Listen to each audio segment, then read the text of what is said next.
Welcome back to my basement. Hope you enjoyed the last video, everybody. If not, you're probably not going to like this video much either. So we are continuing our build of the Axial SCX-10-2 raw builders kit. Again, this is not meant to be like a tutorial video. This is more of a just come build with me, come hang out with me in my weird basement. Like the last video, minimal cutting, only if the memory card gets full, batteries die. Other than that, we're not going to cut if we can avoid it.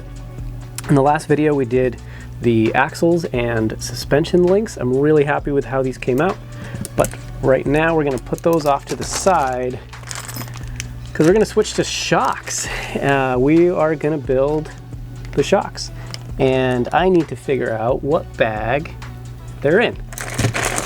And I believe they're going to be in here. Okay, yeah, they're going to be in here.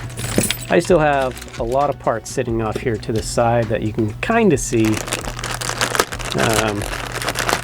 It's one of the unfortunate things about building kits is it's just it's a lot of mess. There's bag D, G, plastic 2, F, H, I, E. Where's C? I need bag C.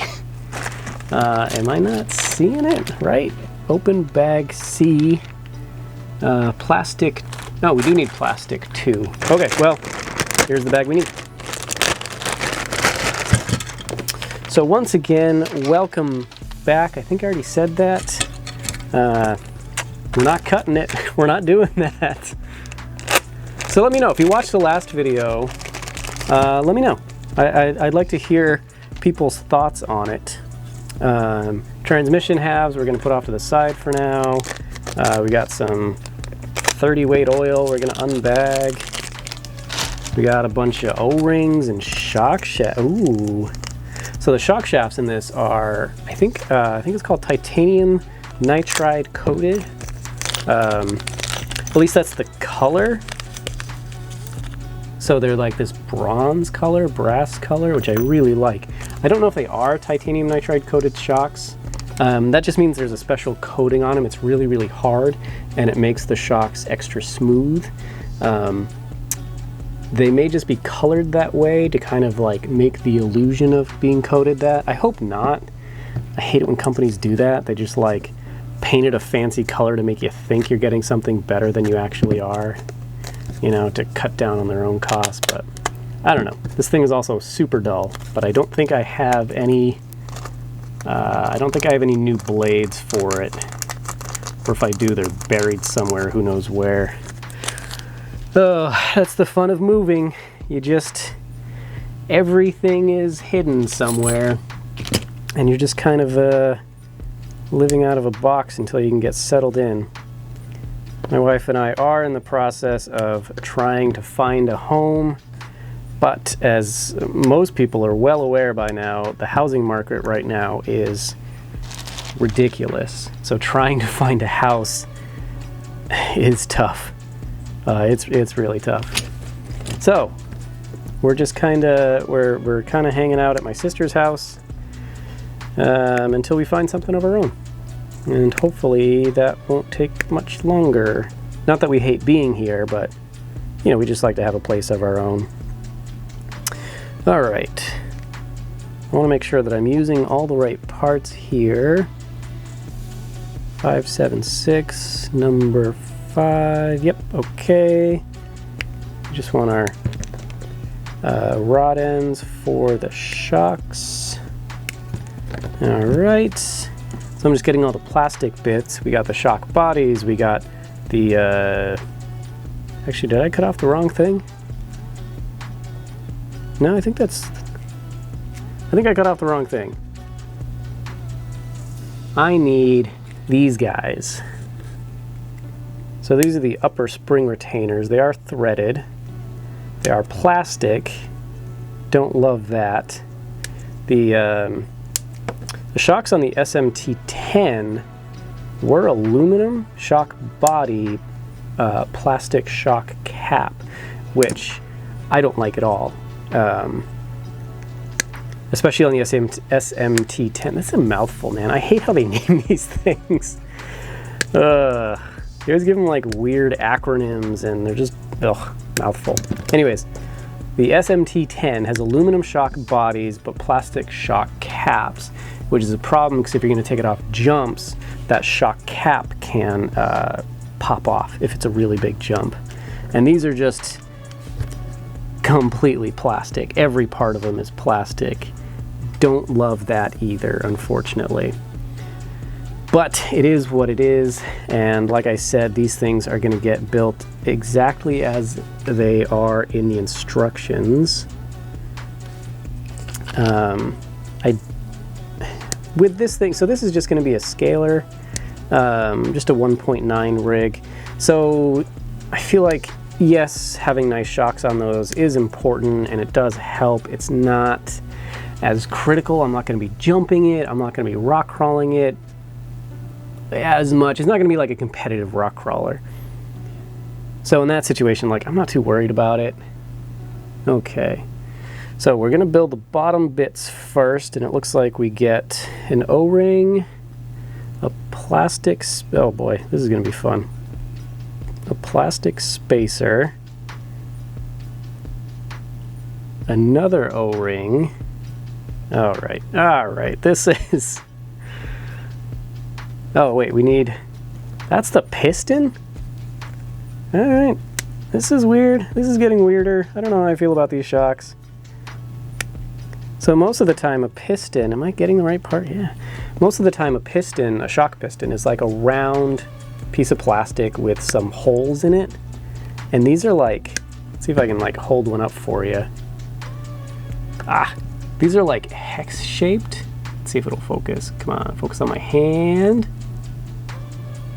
There we go, they're like hex shaped. That's interesting, I've never seen that before. All right, but what we're gonna try doing now, oh boy, and these things use the very old E-clips, C-clips? C-clips, which are those little things. And they're not a problem if you can do it right, but the minute you do it wrong, they launch into who knows where, and you lose them forever. The newer shock styles, they're like threaded, and you put everything on, and then you just like screw a little nut on top. And that's the way the SMT10 was. And honestly, it is so much nicer than these little stupid C-clips. All right, we're gonna shave off a little bit of plastic here that came from the part tree. Okay, that's good. So now what we're gonna try doing, so now that we have our shock shaft together with the piston on it, we're gonna slide that in. Okay, and I think now we're gonna try it this way. So instead I was like trying to fit everything into the bottom of the shock, that little cap that goes in the bottom, and it wasn't really working. So now we're just gonna try it this way, now that we have the shock shaft in there. Okay. Okay. Is that it? I feel like those, okay. So that's it. Initial impression, they feel super cheap, and I'm sure they are. Yeah, not super impressed by these shocks, but again, it's not the end of the world, I guess. Where, you know, this is not going to be like a competition truck or anything, so like, whatever. If it doesn't work, it doesn't work. Ooh, hate these. Yeah, hate these. So these are these fake reservoirs they put onto the shocks. And honestly, I wish they would get rid of them. I hate them. They don't do anything but add weight to the vehicle. I don't think they look scale at all. And Axial puts them on like every one of their cars, and I hate them. Can you tell I don't like them? So what it means is, so you have your shock cap, right? And then you have this thing that goes like that, right? And that's supposed to be a reservoir which holds more oil. And the idea is it helps, I think it helps keep the shock oil, like in a real reservoir shock, it helps keep the oil cool, it holds more oil, keeps the shock more consistent, all of that. But they're just fake. They don't do anything. I think they're so dumb. But I told everyone I would build it according to instructions. So we're putting them on there. And honestly, I might come back in later and just cut this whole thing off. I did it on my SCX24. I just cut the whole tab for the reservoir off. So yeah, anyways, there's your shock cap, right? So what I did is I just cut it off from here. So you're just left with the round shock cap. And I honestly, I just lost my O-ring. I might do the same on these. I hate this. I think it's so dumb, but whatever. It is what it is, I guess. So anyways, we are going to tamp that O-ring down in there. Okay, and now let's put together, so in my last video I mentioned that I prefer to kind of build things like an assembly line. So all of the parts that go together, or all of the similar parts, I build at once. So in this example, I build all of the shocks, or the shock shafts. I build those. And then I build, then I screw the reservoirs onto the shock caps, and then I put the O-rings in or something like that. I just find it so much faster for me. And I'm sure I'm not the only one that does it that way. But, oh, come on. I've just always done it that way. Building shocks is not one of my favorite things to do. They're very fiddly, I find. And I think the newer ones are easier. Oh, come on. Because these stupid seagulls, I hate them so much. Oh, I hate them. Okay. So the newer shocks, I think, are easier because they include these bleeding holes. Is that what they're called? So bleeding a shock, like you got to add oil to it. And then, oops. And then you have to like let it sit. Come on. You have to let it sit so like the air bubbles get out, and then you turn the cap, you screw the cap on, and you have to like slowly compress the shock, and it like the excess oil will ooze out of it. And in the past, it's always been like you just kind of loosely thread the shock cap on, and then you kind of compress it, and the oil will leak out the sides, where it threads on, and then you clean that up and screw the cap on all the way. And the newer ones seem to have, at least some of them, have a little screw in them, so you can like screw the cap down all the way, take that screw out of the screw hole, compress it, all the oil comes out, great, clean it up, screw the screw back in, and you're done. And it seems so easy. Not these though, clearly. Okay, so the shock shafts are done. We're gonna slide those into the shock bodies. Nice and easy. And now we're gonna do the bottom cap. So it goes, I wanna make sure I'm doing this right. O-ring, spacer, O-ring, and then you screw the bottom on. And hopefully that's enough to keep any leaks out. I guess we'll see. I did run into an issue, the SMT-10. The instructions on the shocks were not very clear, and so I put them together, and immediately they were all just bleeding, leaking, disgusting messes. So I got so frustrated. And then I was talking to a couple people.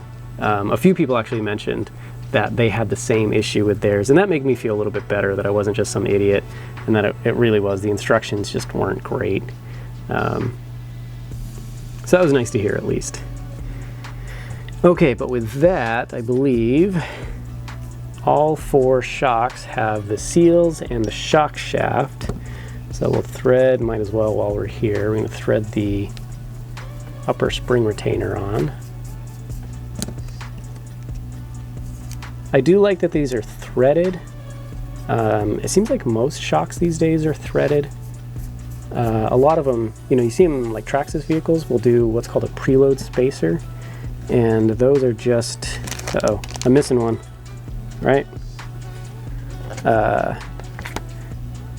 Did I forget to cut one off? Oh, I forgot to cut one off. So they use these preload spacers, and those just, they're like little plastic clips that you clip around the shock body, and you have to like hold the spring down, you clip it on, and that will determine your preload, which just adjusts, you know, ride height and stuff like that. But having threaded ones really is nice, because you can really kind of very quickly fine tune it, I guess. All right, on to these stupid reservoirs. I'm very sorry if anybody's watching and you think they're really cool. Like that's great, you know. We each have our own tastes.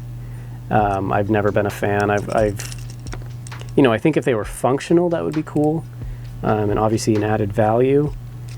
Although I don't know how necessary they are in these kind of vehicles. They're better for more, if the suspension is cycling really fast, racers and stuff, and that's when you could really benefit from having a reservoir, I think. But in this application, I think even if they were real reservoirs, you just would not see a benefit from them. They just wouldn't really be that necessary.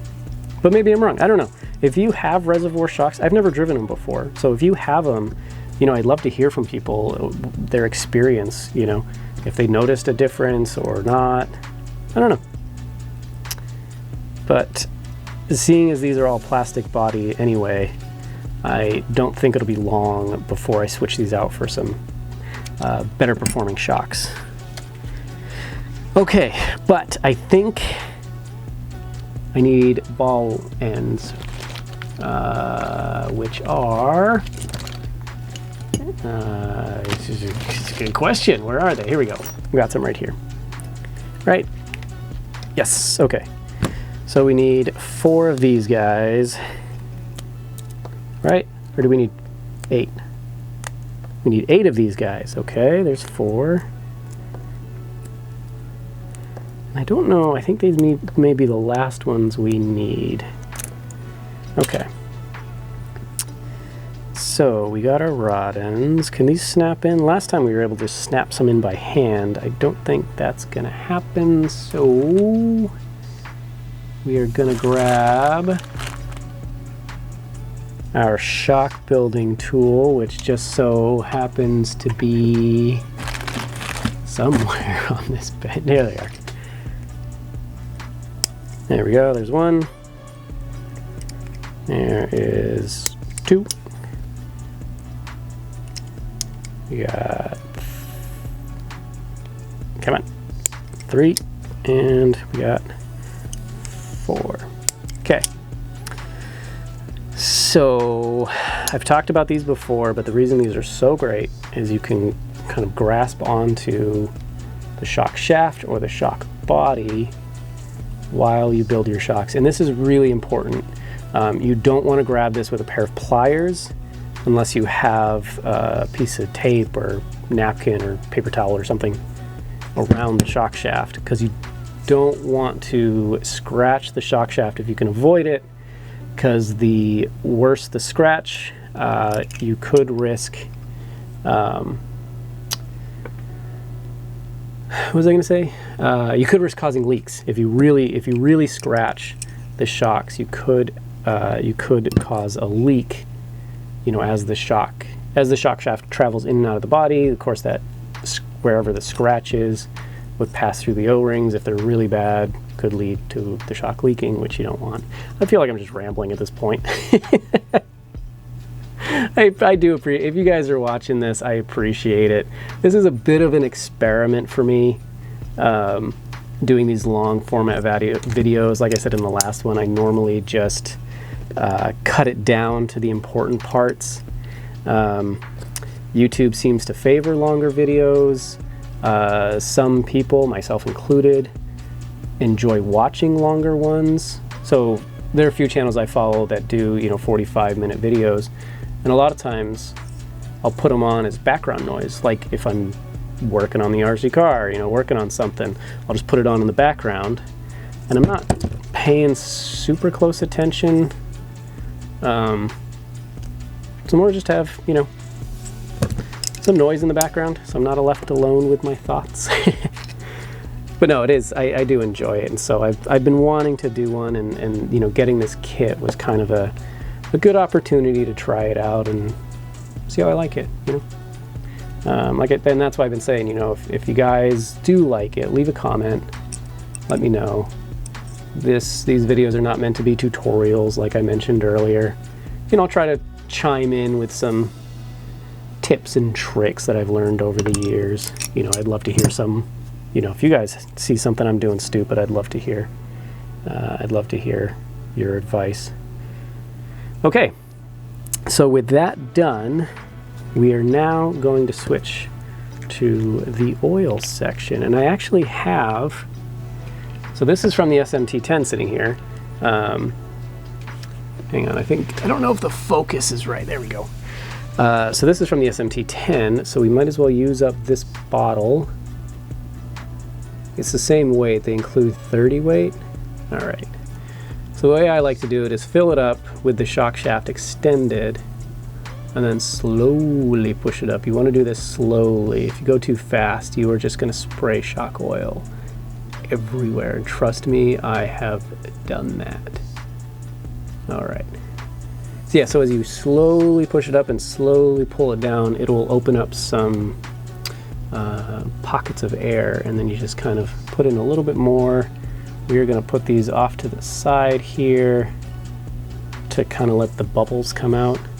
One of my buddies has a 3D printer. I need to either design or ask him to print, like find a file online and ask him to print me a shock stand if this is going to be something I'm doing more and more frequently, which lately it has been. I really do need a shock stand.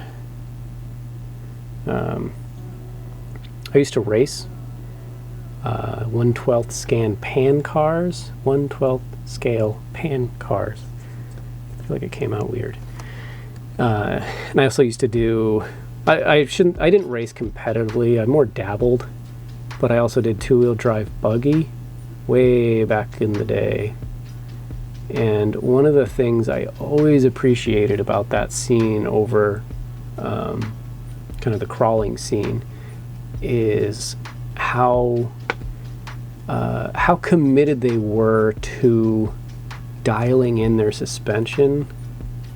Not just suspension, but like steering, Ackerman, anti-squat, all of that. I mean, these guys would fine-tune their whatever they were racing so well. They'd have setup boards. They would, you know, have these little gauges and tips and tricks and everything. And I always really admired that about them and wished that I saw it more in the RC scene. And I think over the years, I've definitely seen bits of that come over. You know, with things like Ackerman and anti-squat and stuff, people caring more and more about that. But I still really enjoy whenever it happens. Okay, so that's all done. And I made a mistake when putting together the SMT10, which was I did not have any paper towels on hand. And guess what I did again? I don't have any paper towels on hand for this. So I have some tissues, but I don't like using these. Paper towels are just a lot better. Okay. So now comes the fun part. We're going to screw this down a little bit. So I can already tell this shock is going to be a little too full, but we are going to screw this on just a little bit. And we're going to grab a tissue and we're going to hold it around the shock body, and we are going to compress the shock. Oh. Okay, I did not see any oil come out, so we're going to screw it down all the way. Oh yeah, so you can definitely tell if it has too much. If you screw the cap down all the way and you try to compress it and it doesn't compress, you definitely have too much shock oil. So like this is where those bleeder caps really come into handy. Because you can tell, like, if I loosen the cap, it's not as bad. It's only when I tighten it down, but of course, if I tighten it down, then it's not going to leak the oil out like it needs to. So bleeder cap, you can screw it all the way down and then, okay, but that's better. There's still a little bit too much. It's like just a skosh too much. Okay, I think that's going to be it. Yeah, the other thing you want is, like, once you compress it, you want it to kind of extend just a little bit. Okay, I think that's going to be good for now, especially because I don't plan on, well, I hopefully don't run these shocks very much. We'll see. You know, if they work fine, if they hold their oil and everything, sure, why not? I can hang on to them, but it's definitely not something I want to do for very long, because I just don't like... Yeah, they're all right. That one's okay. Let's see if we can do a better job on the other ones. Of course, right after I'm talking about, like, getting these perfectly dialed suspensions in and how much I'm jealous of that, I'm just like, man, whatever, it's good enough, who cares? But that's one of the things, you know, building a scaler, for my purposes at least, like, I'm not looking to build something that crawls really well, that has, you know, perfectly balanced weight, you know, the whatever ratio, 60-40 or whatever it is. I'm just looking to have fun. And so as long as it has the look that I'm going for, oh, okay. As long as it has the look I'm going for, and it performs fairly well, you know, that's good enough for me. I see a lot of people, you know, going all in on, like, brass weight for everything, and they're trying to figure out the perfect setups, and that's great. If that's what you're into, great. Keep doing it. For this vehicle, at least, that's not my intention. That's not something I'm not going to be competing with this. So I don't need to have perfectly dialed suspension. Perfect example, my Jeep Cherokee, that suspension is trash. I mean, the shocks are way too soft. The springs on it are way too soft. The shocks barely support the weight of the vehicle. But that's what makes it fun. It's so bouncy, and, you know, I just feel like it reacts so realistically. I love it. Sorry for that weird cut. Memory card is full, so I had to go get a new memory card. I forgot what I was in the middle of. So anyways, we got a second shock done. This one I think came out a little bit better. So, yes. Anyways, I'm sure whatever I was saying didn't matter because I'm just rambling at this point. I think I'm gonna try, yeah, so I think in this video we're gonna finish up these shocks. We're almost done with these. And then we are gonna do the transmission, and then I think at that point we'll call it a night. I am starting this video, I'm recording a little bit later than I normally do. So it's a little bit later, and I definitely don't want to be up for much longer. So yeah, these shocks are kind of a pain in the butt to bleed.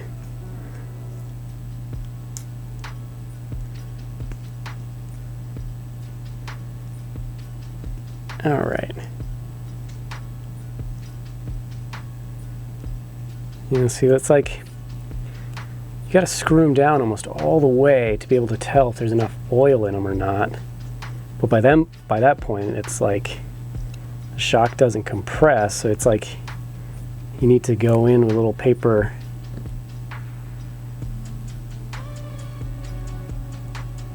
Really? I don't know, man. I'm not super impressed with these shocks. I'm sure I'm not the only one. All right, that's good enough. That is good enough. Like I was saying, the suspension of my Cherokee sucks, but I like it that way. I've looked into replacing it, getting it fixed, getting better shocks, stiffer springs. Ah, oh, dang it. Ugh, my shock fell over. All right. Well, it's a good thing I got some more oil, I guess. Not the end of the world. Just a little bit messy. So we'll see if the suspension in this one is the same, if it's just kind of, you know, really not that good. I do have a rock crawler. So my buddies and I decided to build an old school crawler class, because a lot of us had a bunch of old parts laying around doing nothing. So we thought, well, wouldn't it be fun just to build, you know, the kind of crawler we would build back in like 2008 or something, 2010. And we did, and we've kind of keeping them a secret from each other until we get a chance to meet up and kind of have fun with them. Oh, this is weird. Is that? So I do have a crawler.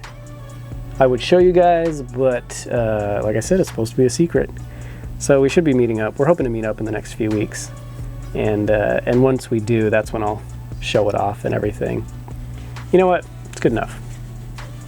For the quality of these shocks and the difficulty I'm having bleeding them, I think this is perfectly fine. There's a bit of a squeak there at the very end, but that's pretty good. So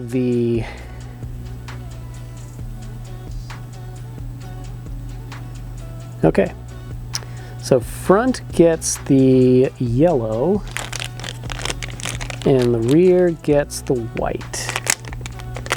Oh, that's really dull.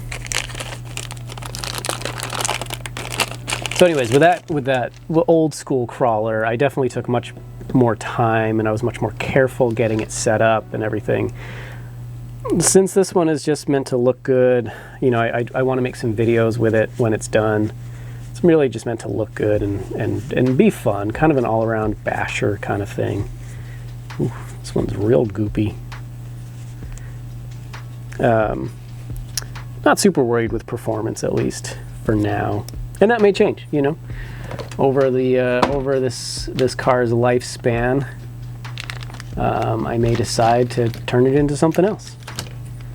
I mean, I'm already planning a ton of upgrades for it anyways, just over time. One of them being shocks. I'm actually thinking, with the setup I want to build, I'm thinking of doing a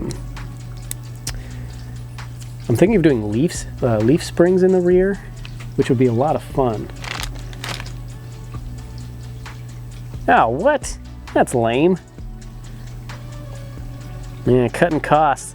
So they give you these spring perches or spring, whatever they're called, and they're the clamping kind where you can run a screw through and it clamps down on the rod end. But they didn't include the screw to clamp down. Lame. See, it's stuff like that that just like, ooh, that one sounds awful. That's better. It's things like that, like, I know you don't have to include it and it's not the end of the world, but little things like that I feel really make or break something. You know, really make or break a vehicle. Well, I shouldn't say make or break, but they make it feel nicer. They make it feel like the company actually put a lot of time and thought into it and making sure that, you know, you're getting what you paid for, you know, and not including that, it's such a small part, but not including that is kind of like, really? You're not gonna include that? Come on. So anyways. Okay.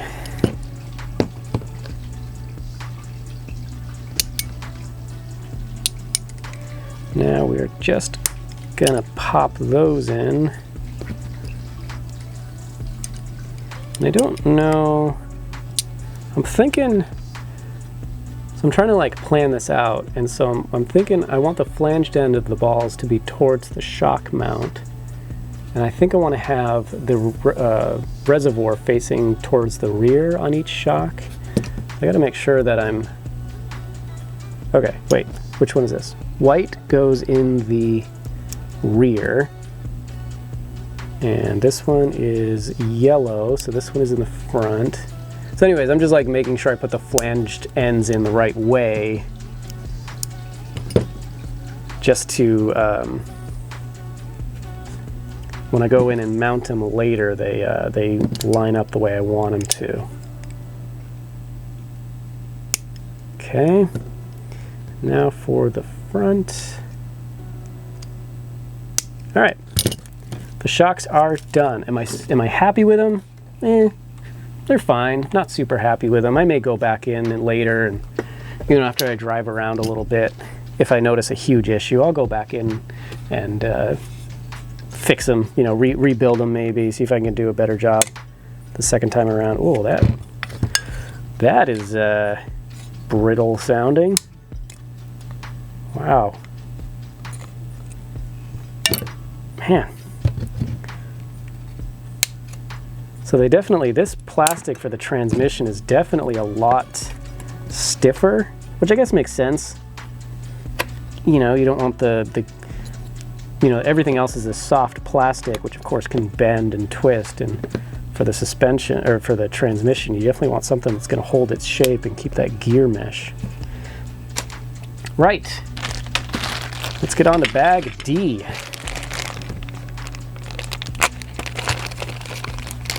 All right, we're going to need some grease. So we're going to bust out some of that marine grease, which means I'm going to need a glove here in a little bit. Put everything, we got our bearings. We have those 2 extra bearings that I'm from last time, and I'm worried that I missed something in the axle. But like going back, it seems like everything's there, so I don't know. I don't know. All right. Man, lots of little bags for this one. Looks like our spur gear. Okay. Uh-oh. I lost something. I gotta put my mic down for a second and go get it.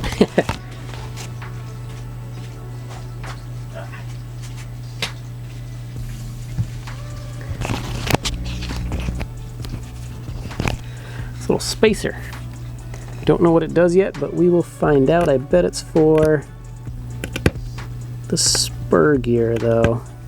I built a few of these transmissions before, so I kind of have an idea of what's going to happen. All right. Yeah, see, like these gears are super nice. They're all like heavy-duty machined, which I really like. All right, we got our thread lock for this. We are screwing into metal, so we're definitely going to need thread lock. And these 3-gear transmissions, if you've never put one together, are really simple. Oh, except you need the thread lock that I just mentioned, which I really like. I put together one of the 2-speed transmissions from Axial, and that sucker, that was a bit of a hassle. Oop. All sorts of gears and bearings and spacers and whatnot, but this time it's 3 gears. Literally, that's what they're called, 3-gear transmissions, because there's 3 gears. They go together so nice and easily, and they're just like a staple. I love it. I love how simple and reliable and just rock solid they are. Oops. I think it's true of most things, right? Generally, the simpler it is, the more reliable it is, fewer parts to break. Oh, come on. All right, we're gonna have to loosen up this screw. There we go. All right, last screw, there you are. Forgot to bring water down with me or something to drink. My mouth always gets so dry by the time I'm done doing one of these because I'm just talking, rambling, more like incoherently babbling for, what, an hour or so. So I usually try to bring something down to drink. Get parched. But, all right, there is the main gear. The differential gear is what they call it. So that's going to go in. Oops. Come on. Okay. That goes in. Right, next we have the idler gear, nice and simple. Just a couple of bearings on that gear. And that goes there. Okay, nice and simple. Sorry, I did that off camera, but there you go. That's how that goes. And next up we get this top shaft. Then we have a bearing. And then we have a gear. Is that right? Yeah, okay. And then you get a pin. That can't be the pin, that's tiny. Yeah, that's it. That doesn't inspire a lot of confidence, but whatever. And then you get your other bearing, and that slides through there like so. And we're actually gonna, this is where we're gonna add the grease. Ah, so messy.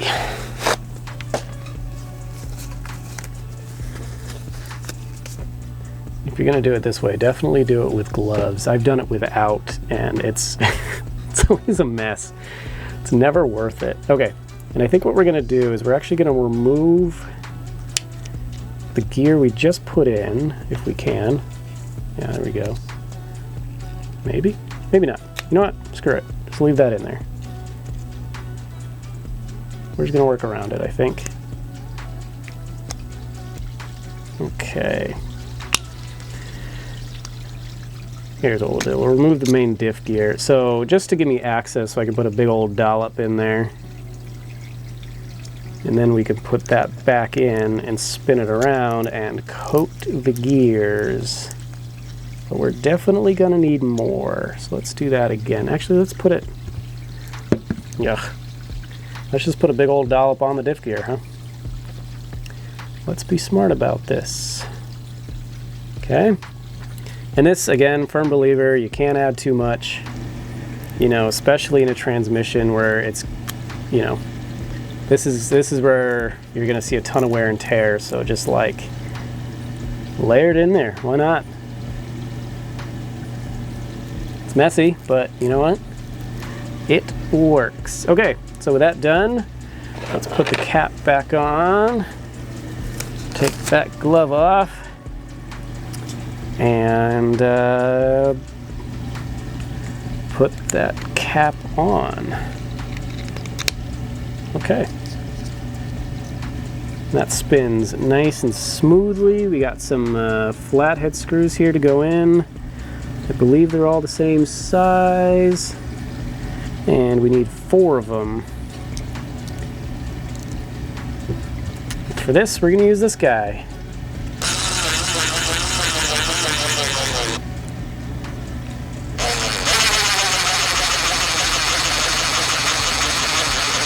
Dang, that is...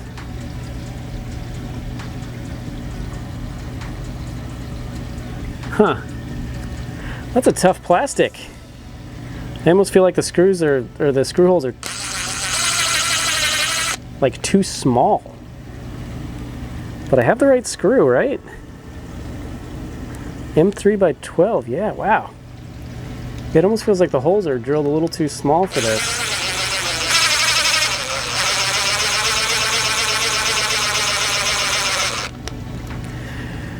But it goes in. It just takes a lot of effort. I'm really glad I have this for this transmission. Holy cow, this would be...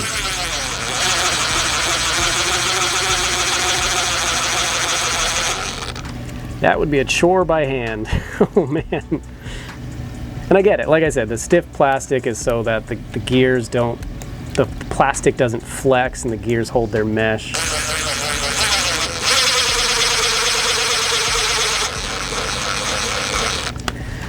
But still, man.